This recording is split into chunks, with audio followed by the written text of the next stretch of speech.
미국에는 나스닥, 우리나라엔 코스닥이 있다면 뉴스쇼에는 뉴스닥이 있습니다.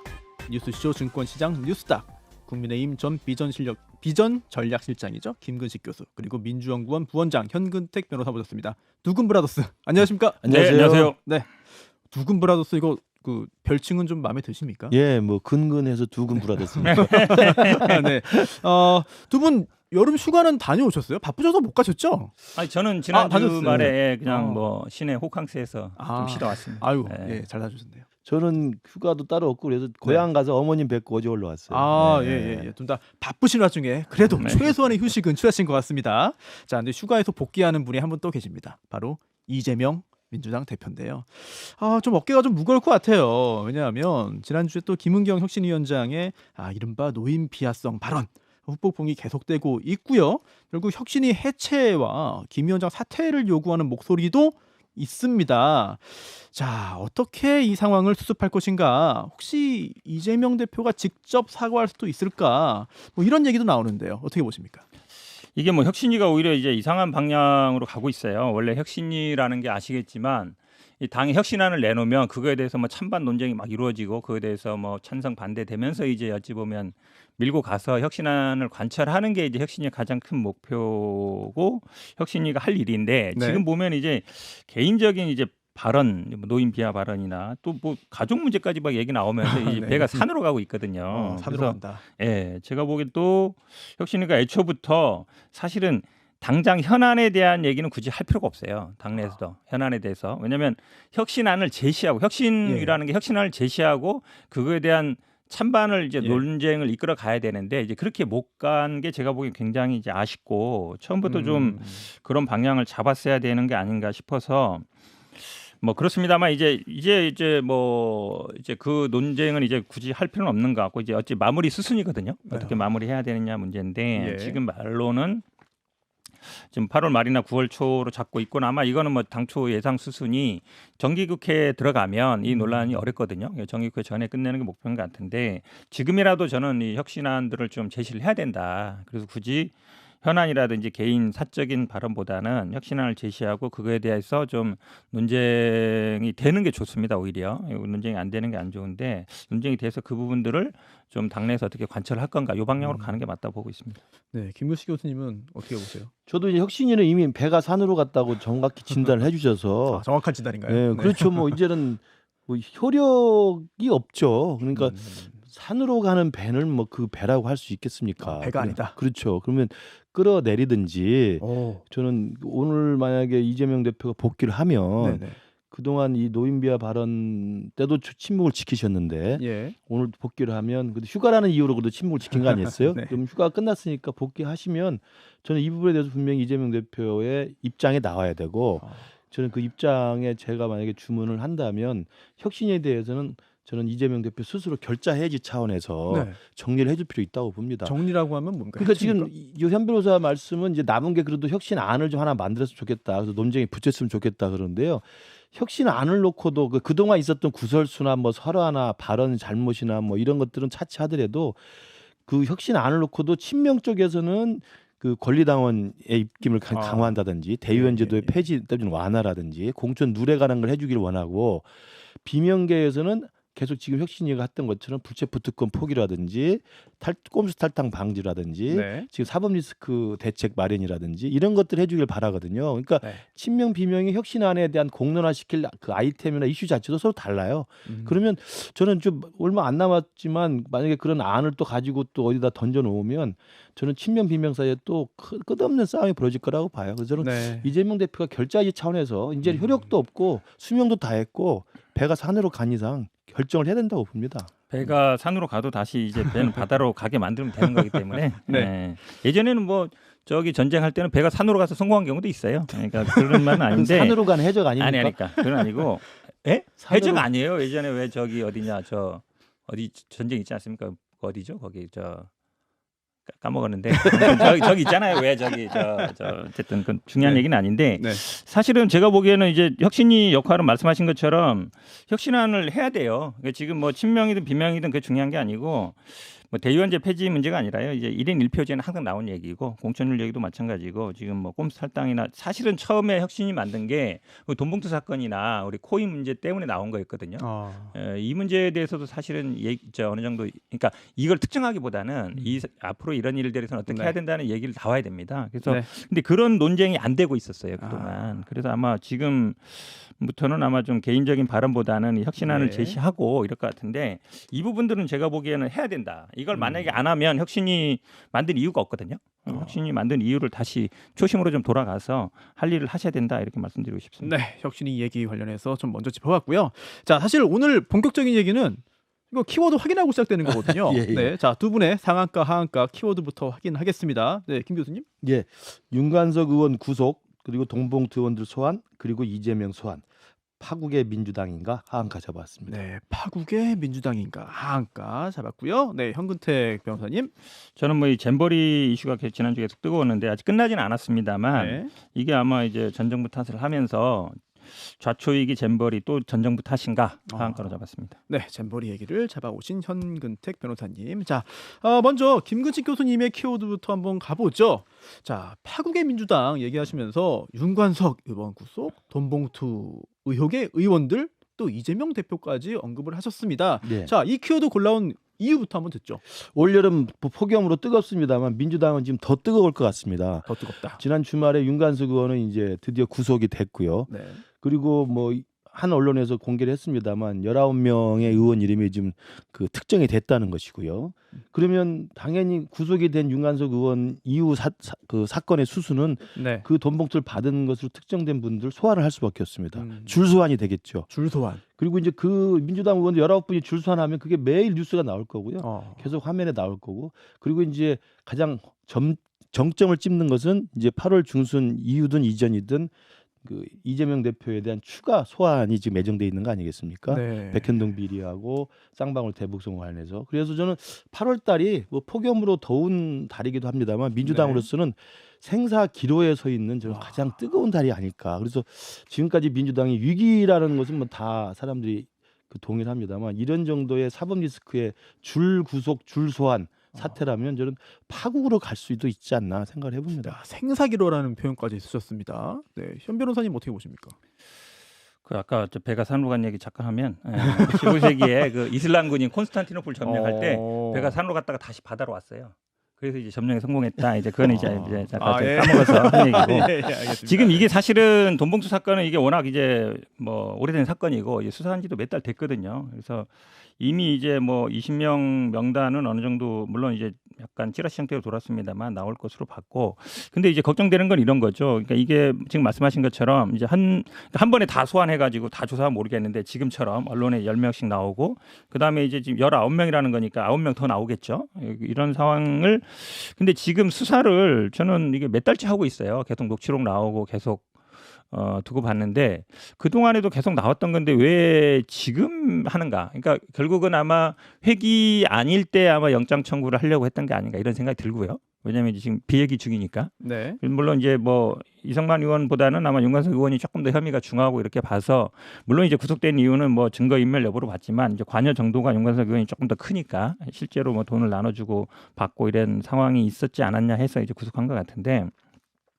뭐 줄줄이 소환 되겠죠. 당연히 돈 받은 게 됐으면. 근데 입장 그렇습니다. 일단 빨리 조사해서 빨리 끝내는 게 가장 중요하다고 보고 있고, 만약에 이 부분들이 만약에 어느 정도 혐의가 된다 그러면 이게 아마 지금 혁신위에서도 고민할 것 같은데요. 당내에서도 어떻게 처리할 거냐. 이분들이 나중에 뭐 공천 과정이라든지 이런 게 이제 뭐 논란이 될 것 같습니다. 근데 이거를 저는 이제 방송에서 항상 나와서 하는 얘기가 이걸 왜 이렇게 질질 끄냐. 빨리빨리 끝내지. 좀 질질 끄는 건가요? 네, 그런 생각이 들어요. 왜냐하면 이 부분도 지금 아마 비얘기를 기다린 것 같아요. 이 두 분 구속도. 근데 나머지 10분, 19분들도 만약에 뭐 받은 게 문제가 된다 그러면 당연히 처벌 받으면 되는 것이고 아니면 안 받으면 되는 것인데 이거를 왜 이렇게 이게 사실은 수사가 그렇게 어려운 건 아니거든요. 녹취록 있고 돈 줬다는 사람 있고 그다음에 뭐 증거로 특정된 분들이 있으면 그분 불러보면 돼요. 근데 지금 언론 보도에 의하면은 계속 송영길 대표를 소환한다는 얘기가 벌써 지금 뭐 한 5, 6개월, 4, 5개월째 계속 나오고 있는데 뭐 소환 안 하고 있고 아직 그래서 조사를 안 받은 거죠? 그렇죠. 안 받았죠. 본인은 이제 조사 받겠다고 외국에서 들어왔는데 그렇게 본다 그러면 수사를 빨리 끝내는 게 합당하지 않은가 이렇게 보고 있습니다. 저도 이제 우리 현 변호사도 그렇고 저도 그렇고 정치를 하다 보니까 네. 고발을 많이 당해요. 그래서 저도 소환 조사 받습니다. 그럼요. 그러면 아시지만 그 소환하는 경찰서 쪽에서는 저는 빨리 내일 소환해 주세요. 빨리 끝내자 이렇게 하고 싶지만 그렇게 안 되는 거예요. 사건이라는 게 그렇잖아요. 여러 개 맡고 있는 사건이 있고 네. 사건의 순서라는 게 있고 수사의 매뉴얼 따라서 진행되는 프로세스가 있기 때문에 이거 이제 현 변호사님 나와서 할 수밖에 없는 이야기가 왜 빨리 수사를 안 끝내주냐 그러는데 그 이야기는 수사의 속도라는 게 다 정해진 저는 그게 수순이 있다고 봅니다. 일부러 그러니까 끈 건 아니다는 그럼요. 거죠. 송영길 대표도 앞에 돈을 자금을 형성한 사람, 자금을 받은 사람, 자금을 전달해 준 사람 이런 것들이 다 특정이 되고 수사가 끝나야만이 그 정점에 있는 가장 큰 수혜를 봤다고 여겨지는 송영길 대표를 소환할 수 있는 거죠. 그러니까 이게 수사를 검찰이 질질 끈다는 이야기는 제가 볼 때 국민들이 납득하기 어렵고요. 저는 지금 제가 왜 파국의 민주당이라고 하한가를 가져왔냐면 네. 돈봉투 의원 19명 뭐 충격적이죠. 충격적이고 이분들 제가 볼 때는 기소가 될 겁니다. 기소가 되면 사실이라면. 그 현 변호사님 생각에도 그렇지만 당원 80조가 있잖아요. 그럼 기소되면 당원 80조에 의해서 직무정지를 하게 돼 있어요. 그러면 이분들이 갖고 있는 당직이 뭔지 모르겠습니다만 그렇게 해서 징계를 하면 내년 공천은 이제 불리할 수밖에 없죠. 근데 이재명 대표가 한번 선례를 남겨버렸기 때문에 이걸 계속 검찰의 기획수사다, 정치 탄압이다 이런 프레임으로 몰고 가야 그 19명도 사실 기소돼도 벗어날 수 있는 또 하나의 그 프레임이 생기는 거예요. 저는 그게 좀 지금 우려되고 두 번째는 저는 이게 이 돈봉투 의원들에서 끝나는 게 아니라 제가 말씀드린 것처럼 8월 달에면 운명의 이재명 대표의 운명의 시간이 옵니다. 만약 이재명 대표 구속될 걸 왜 생각을 안 하시는지 모르겠어요. 구속영장 반드시 칠 수밖에 없을 것이고 그러면 체포동의안이 국회로 넘어가면 저는 가결이 저는 명확하다고 보는데 명확합니까? 왜냐하면 비명계 31명이 이미 연판장을 돌려서 다시 또 체포동의안 오면은 포기하겠다고 다 각서를 썼기 때문에 네. 31명 이탈하면 무조건 가결됩니다. 그러면 영장 실질심사 쓰셔야 돼요. 그러면 이재명 대표가 물론 영장에 기각쓸 수 있지만 영장이 발부돼서 구속되면 어떡할 겁니까?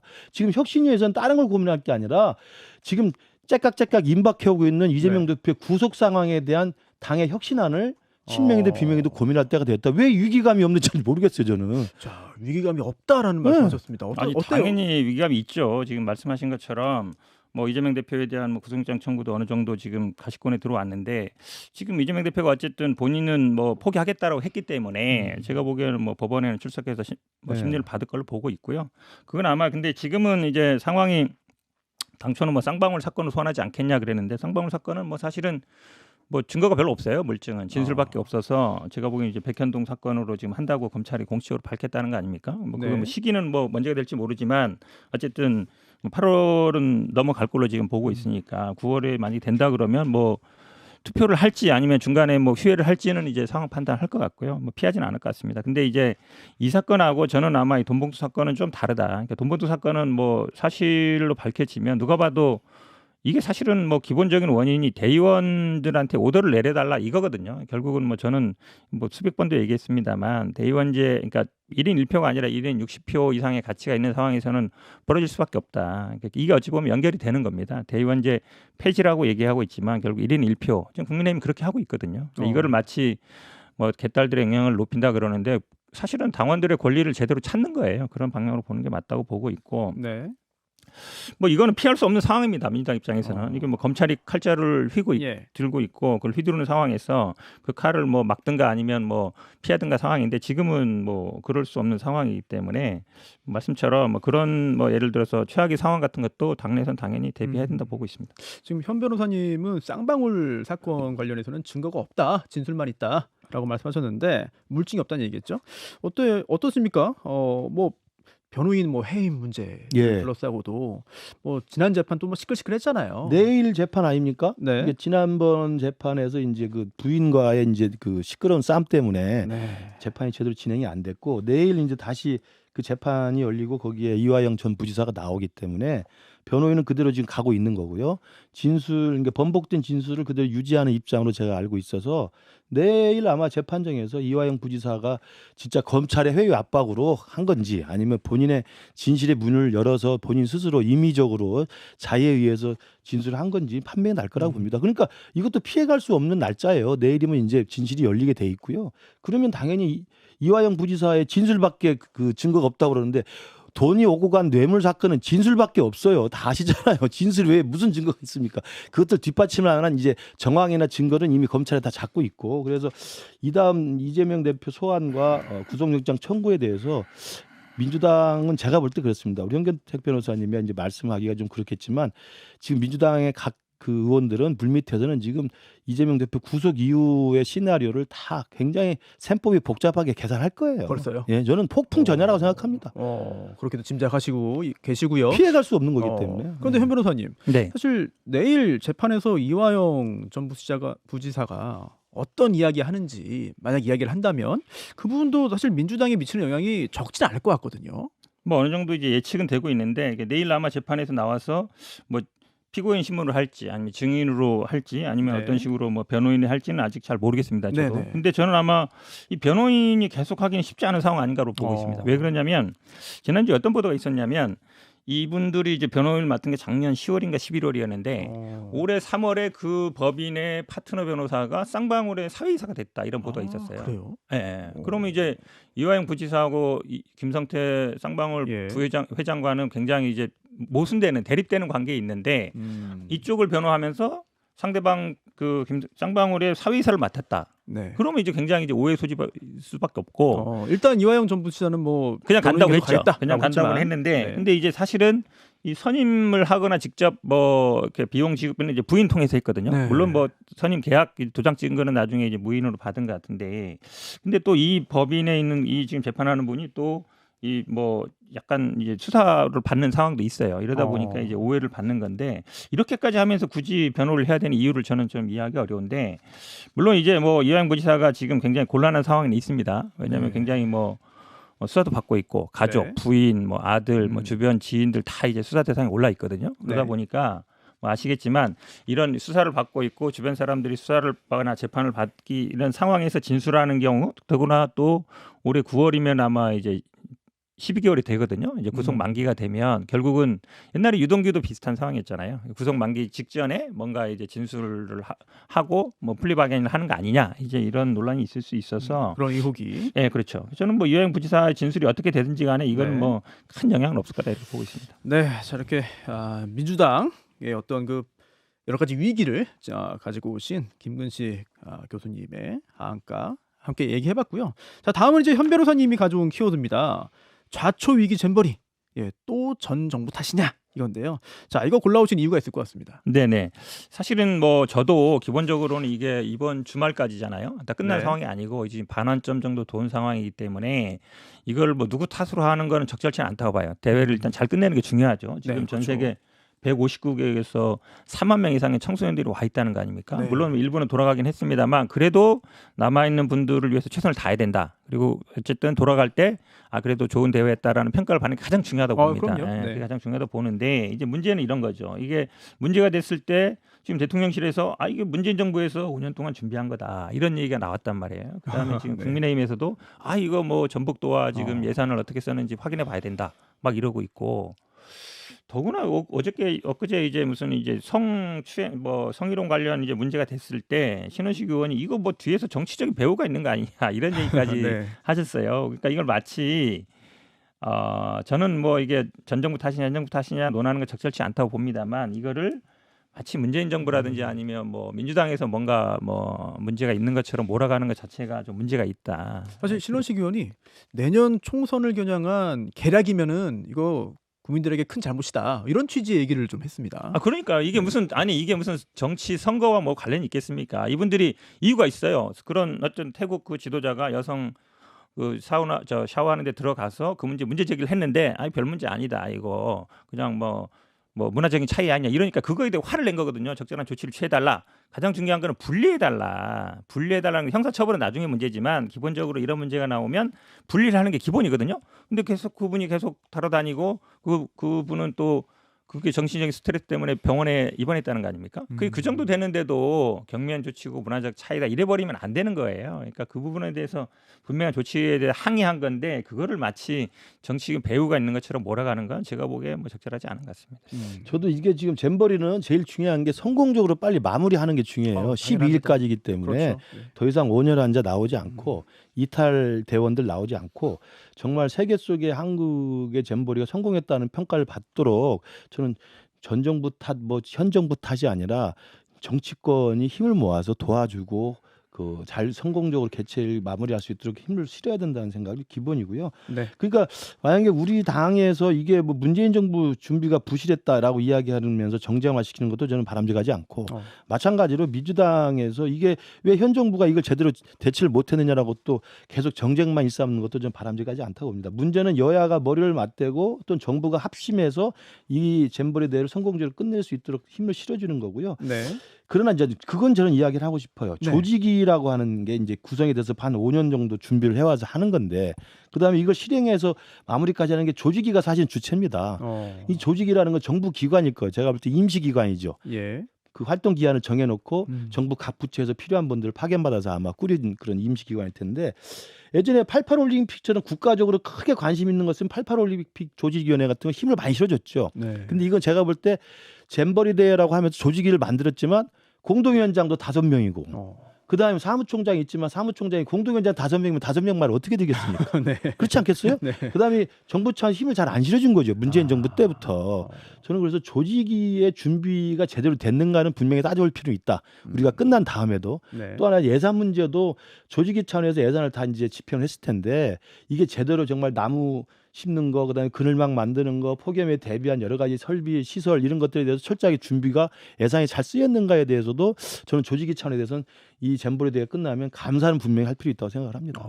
조직위 감사는 필요한데요. 이거를 조직위라는 게 어찌 보면 임시 기구입니다. 그러니까 사실은 이게 지금 여가부에 이제 어찌 보면 승인을 받아서 예산이라든지 인원을 하게 돼 있기 때문에 결국 주무부처가 어디냐가 중요한데 주무부처는 이제 여가부로 돼 있습니다. 청소년 행사다 보니까 되는데 네. 근데 문제는 이제 여가부가 그 정도의 지금 힘이 있느냐 이게 문제예요. 여가부 장관이 작년 저 네. 인사청문회 때도 네. 폐지하는데 찬성하십니까? 네, 제가 뭐 폐지하는데 찬성합니다. 이런 분이란 말이에요. 여가부가 힘이 없잖아요. 그렇죠. 그러다 보니까 지금 이제 5명의 공동위원장이라는데 원래는 여가부 장관하고 이제 그 지역 국회의원 2분에다가 나중에 3분 늘린 건데 그럼 이게 여가부 장관이 실제로 이걸 할 만한 힘과 권한과 그게 있었느냐를 안 따져볼 수 없어요. 네. 작년 그렇지 않아도 국회에서 지금 지역 의원태 의원 아침에 인터뷰 들었습니다만 네. 아니, 지금 이런 문제 있다. 샤워장 문제, 뭐 화장실 문제 다 얘기했고 폭염 문제, 지금 뭐 해충 문제라든지 감염 문제 다 얘기했어요. 대체할 때 돼 있습니까? 돼 있습니다. 걱정 마십시오. 배수 문제도 다 해결할 겁니다. 이랬단 말이죠. 근데 그 문제 그대로 나온 거잖아요. 그 네. 의원이 심지어 역사적인 평가까지 받을 수 있습니다라까지 얘기했는데도 이 경고를 한 거거든요. 근데 문제 없다 그랬고. 네, 저희가 오늘 아침에 그 인터뷰도 했습니다. 그러니까. 네. 그리고 올해 3월에도 이 윤석열 대통령이 이 저 스카우트 연맹 총재 이 취임식에 가서도 우리가 전폭적인 지지하겠다 이랬단 말이에요. 행사장에 직접 가셨잖아요. 네. 그러면 지금 보세요. 지금 정부 부처 행안부 장관 나서죠, 총리 나서죠, 예산 또 올렸는데 지원을 안 해주니까 문제된 거 아닙니까? 이제야 네. 그 예산 지원하는 거예요. 네. 이게 진작에 됐으면 이런 문제 네. 없었을 거 아닙니까? 아, 왜 예. 지금 할 수 있는 거를 왜 처음부터 안 했느냐? 이게 가장 큰 제가 보기에 원이라고 봐요. 네, 지금 잼버리 얘기 여러 가지 문제점 지적하고 있는데, 자 지금 현 변호사님이 뭐 아주 여러 가지 날카로운 지적을 해주셨고요. 김근식 교수님이 또 이거 잘 마무리하고 네, 또 네. 이제 그 정리해야 되니까 마지막으로 한번 말씀 듣고 예. 정리할까 합니다. 저는 진짜 이게 뭐 전 정부냐 현 정부냐 이게 다시 책임 공방이 아니고 일단 성공적 마무리고요. 두 번째는 지금 현 변호사도 동의를 했습니다만 감사는 분명히 받을 필요가 있어요. 이 조직위의 그동안의 그 준비 상황에 대해서 예산 네. 사용에 대해서는 네. 이게 누구를 잘했고 못하고 여가부 말씀하시면 여가부가 지금 사실은 그럼 네. 여가부 힘을 실어주셔야 되는 이야기를 하고 있는데 여가부는 등장한 지 지금 1년 반밖에 안 됐습니다. 그 전에 여가부가 이제 조직위원장을 했던 거기 때문에 정말 제대로 준비를 했는지에 대해서 책임 네. 문제는 감사원이 분명히 따져볼 필요가 있다. 전 정부 현 정부 가리지 않고 그렇게 말씀드립니다. 한마디만 딱 하면 아마 이것도 비슷해요. 네, 네, 감사하고 수사하고 갈 텐데 결국 꼬리자리로 가지 않겠냐 이 걱정됩니다. 알겠습니다. 여기까지 듣겠습니다. 자, 국민의힘 전 비전 전략실장 김근식 교수님 그리고 또 민주연구원 부원장 현근택 변호사였습니다. 감사합니다. 감사합니다. 김현정의 뉴스쇼는 시청자 여러분의 참여를 기다립니다. 구독과 좋아요, 댓글 잊지 않으셨죠? 알림 설정을 해두시면 평일 아침 7시 20분 실시간 라이브도 참여하실 수 있습니다.